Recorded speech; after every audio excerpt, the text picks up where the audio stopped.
Hey gang, welcome to another edition of Doc's Holiday Schlock, where it's a review of the movie Deadly Karma. Now, I do want to say, if you want to go check this movie out before I give spoilers, it's on the Kings of Horror channel, so giving you guys that chance to go check it out. Okay, so here we go. This one is about a so-called high school student named Sammy who's constantly getting picked on by some fellow students. The only one who seems to stand up for him is Abby. But she still decides she wants to hang out with the clique because, they're her friends and all this other nonsense. So, on Sammy's birthday, one of them, named Tina, decides to kind of tease him a little bit in order to wind up having him tied to a flagpole with his pants down around his ankles. Happy birthday, Sammy. So then after more and more pranks and more torture, Sammy finally decides he's had enough. He goes back to the school, and I do not really want to give that one away, in spite of recent events, or in light of recent events, I should say. So it's 5 years later, and this woman that was tied to a chair at the beginning of the movie is finally being taken out by the killer, who apparently is wearing a green mask and gloves in this movie. Could it be Sammy? Well, we'll see. So then the killing spree keeps on going, and the killer marks an X through everyone who tortured Sammy. So yeah, the killer goes after. Well, I pretty much labeled him as what they were kind of known for in the movie, their character. Chair girl, who's Kim, Chad, fat boy, Tina, blonde model, Becca, vegetarian secretary, threesome dude, Nick, mechanic Corey, Abby, our final girl, and that's about it. So Abby meets up with her boyfriend David. They go to a cabin in the woods, and David proposes to Abby, and they celebrate by a fireplace, if you get my drift. So then David decides to go to the car to get something, and our green mask killer shows up, and David is found in the lake. So Abby tries to take off, but when she goes back in the house trying to get the keys, she runs into Lindsay, who's Sammy's sister.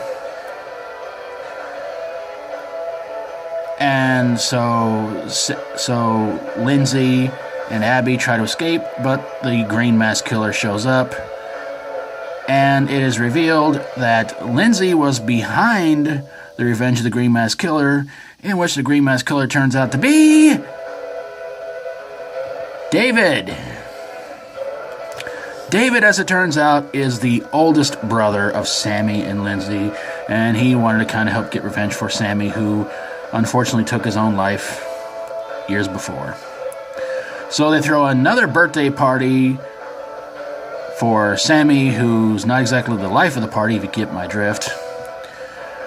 Abby winds up taking out both Lindsay and eventually David, because about towards the end of the movie it says 34 days later, Abby takes out David, and we find out Abby is pregnant, and the movie ends. So why did this movie suck? Well, it's a brain damage film, so that tells you one thing. Another thing is that pretty much there are tons of unlikable characters in the movie. Lots of shots that were very hard to see. And honestly, when I read the plot, I thought, well, this kind of sounds like Slaughter High, but when they kind of give it that twist, it's sort of like you kind of half see it coming. Because there's one part that when Abby and David are done making love, David kind of reacts to her talking about Sammy, and you kind of get this feeling that David probably knows something about it, or has something to do with it, or something like that.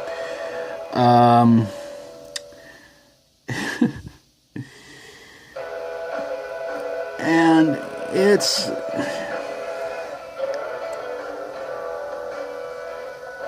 And there's one part of it where David kind of...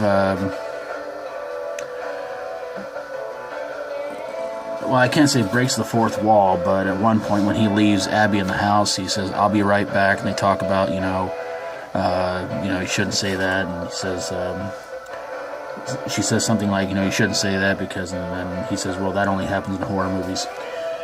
So yeah, it's pretty bad. If you're looking for a gory movie, unfortunately, you're not going to get much of it in this one. And yeah, the sort of double twist in it, not bad, but when it gets to that ending where Abby and David are gonna have their final fight, and then all of a sudden it goes to 34 days later, and Abby's on the phone with her mom, you kind of sit there and go, wait, did I hit something? Nope. So yeah, it's pretty bad, but I don't know. If you still want to go check it out, it's on the Kings of Horror channel, and please leave me a comment down below about what you think about it. But there you guys have it, a review of Deadly Karma. And of course, if you like my videos, please feel free to subscribe. If you got a horror, sci-fi horror, comedy horror, or fantasy horror movie that made you feel like you were being punished for watching it, send it my way, and I'll get on it ASAP. Thank you guys so very, very much for watching, and until next time, as always, stay strong, and rock on.